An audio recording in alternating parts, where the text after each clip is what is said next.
তিনজনকে আসামি করে রিপোর্ট দাখিল করেছেন আজকে।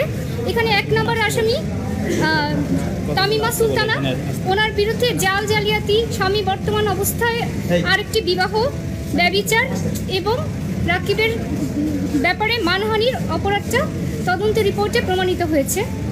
দ্বিতীয় আসামি হচ্ছেন নাসির হোসেন। তিনি অন্যের স্ত্রীকে জেনে শুনে বিয়ে করেছেন, কন্টিনিউয়াসলি তাকে নিয়ে সংসার করে গেছেন, বিভিন্ন জায়গায় প্রেস কনফারেন্স করেছেন, টিকটক করেছেন, বিভিন্ন জায়গায় ওনাদের রিলেশনটাকে বর্তমান আছেন এবং নিজের স্ত্রী বলে বারবার দাবিও করেছেন এবং রাকিবের মানহানি করেছেন। তৃতীয় একজন তদন্তে এসেছেন, তিনি হচ্ছেন তামিমা সুলতানার মা জনাব সুমি আক্তার। তিনি এই যে জালিয়াতির প্রক্রিয়াটার মধ্যে তিনি ওতপ্রোতভাবে জড়িত। বাংলাদেশ সরকারের ডাক বিভাগের জালিয়াতি করা, তাদের সিল, তারপরে স্মারক, এগুলোকে জালিয়াতির মাধ্যমে মিথ্যা ডিভোর্স দেখিয়ে তিনি এই কাজটাতে নিজের মেয়েকে নাসির হোসেনকে সহায়তা করেছেন।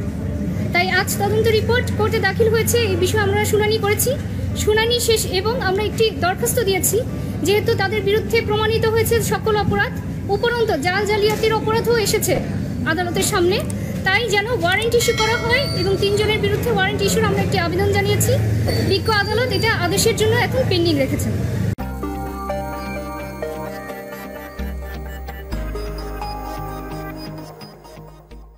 নাসির তামিমার বিয়ে অবৈধ বললেন PBI. Police bureau of investigation PBI প্রধান ডিআইজি বনোজ কুমার মজুমদার বলেছেন, তালাক হতে গেলে যে প্রসেস মানা দরকার তার কোনোটিই ক্রিকেটার নাসির হোসেন ও এয়ারলাইন্স কোম্পানি সৌদিয়ার কেবিন ক্রু তামিমা সুলতানা তাম্মি মানেননি, সুতরাং এটি অবৈধ। বৃহস্পতিবার দুপুরে পিবিআই সদর দপ্তরে সাংবাদিকদের এক প্রশ্নের জবাবে তিনি এই কথা বলেন।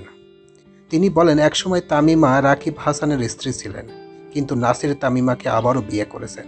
সুতরাং আগের বিয়ের ডিভোর্স হয়েছে কি না তা আইনগতভাবে যাচাই বাছাই করার কথা। তামিমা আমাদের কাছে দাবি করেছেন তিনি রাকিবকে ডিভোর্স দিয়েছেন।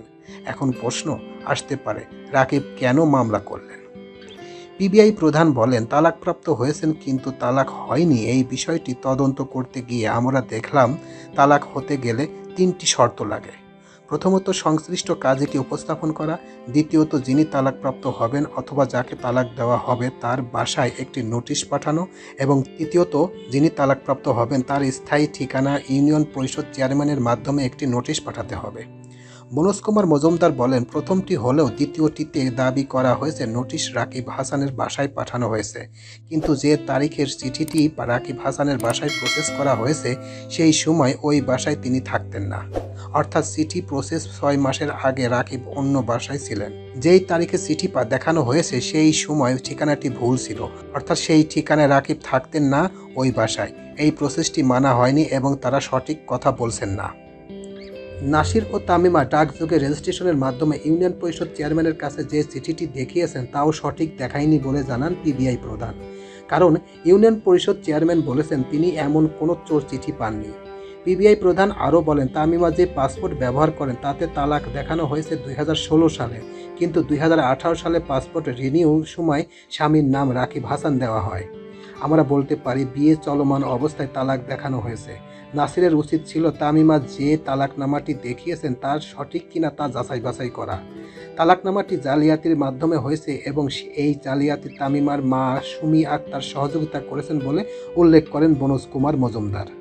এখন নাসির তামিমার বিরুদ্ধে পিবিআই কোনো ব্যবস্থা নেবে কি না জানতে চাইলে তিনি বলেন, এটি আদালতের সিদ্ধান্ত নেবেন। এদিকে নাসির ও তামিমার বিরুদ্ধে গ্রেপ্তারি পরোয়ানা জারির আবেদন করা হয়েছে। এর প্রেক্ষিতে তাদের আদালতে হাজির হতে সমন জারি করা হয়েছে। গত 24শে ফেব্রুয়ারি তামিমার প্রথম স্বামী রাকিব হাসান বাদী হয়ে একটি মামলা দায়ের করেন। ওই দিনই বাদীর জবানবন্দি গ্রহণ করেন আদালত। এরপর শুনানি শেষে মামলার অভিযোগের বিষয় তদন্ত করে পিবিআই প্রতিবেদন দাখিল করেন।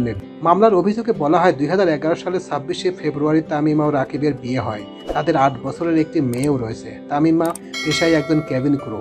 চলতি বছর 14 ফেব্রুয়ারি তামিমা ও নাসির হোসেন বিয়ের ছবি সামাজিক যোগাযোগ মাধ্যমে ছড়িয়ে পড়লে তা রাকিবের নজরে আসে।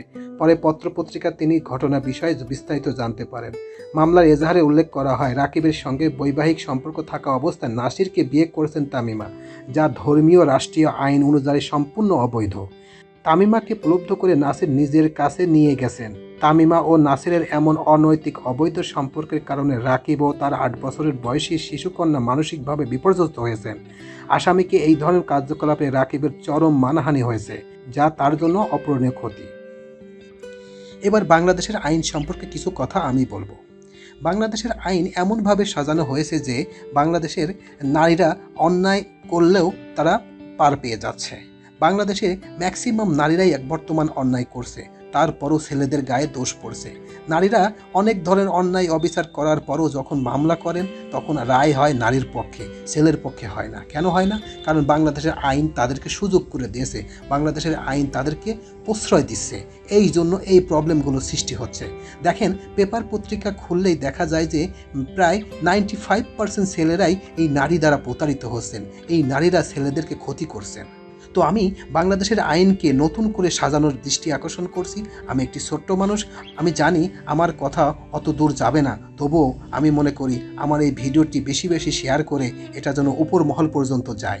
এই আইনটাকে আবার নতুন করে সাজানো হোক, কারণ বাংলাদেশের আইন এই নারীর পক্ষে থাকার কারণে নারীরা সুযোগ বুঝে ছেলেদের ক্ষতি করছে। এরকম হাজার হাজার উদাহরণ আছে বাংলাদেশে। এগুলো আমি মনে করি বাংলাদেশের আইন নতুন করে সাজানোর দৃষ্টি আকর্ষণ করছি। এখন তামিমা সম্পর্কে কিছু কথা বলি। দেখেন, তামিমার বাবা মারা গেছে, তার মা এই তামিমাকে মানুষ করেছেন, পড়াশোনা করিয়েছেন।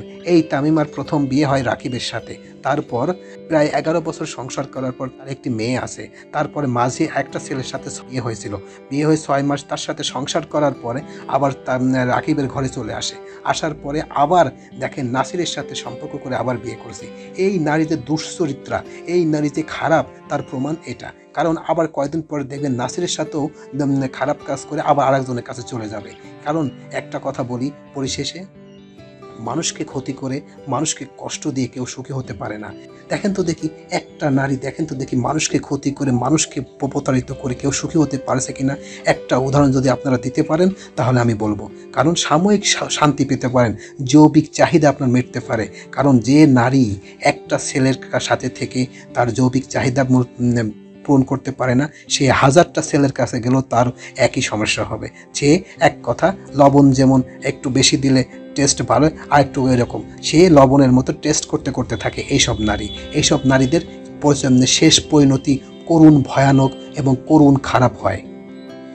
প্রিয় ভিউয়ার্স, আমার এই তথ্যগুলো যদি আপনাদের একটুখানি ভালো লেগে থাকে তাহলে অবশ্যই লাইক, কমেন্ট, শেয়ার করবেন এই ভিডিওটি। আর যারা এখন এই চ্যানেলটি সাবস্ক্রাইব করেন নাই তাদের প্রতি রিকোয়েস্ট হলো চ্যানেলটি সাবস্ক্রাইব করবেন। তো আজকে এই পর্যন্ত, সবাইকে ধন্যবাদ জানিয়ে এখানে শেষ করছি। আল্লাহ হাফেজ।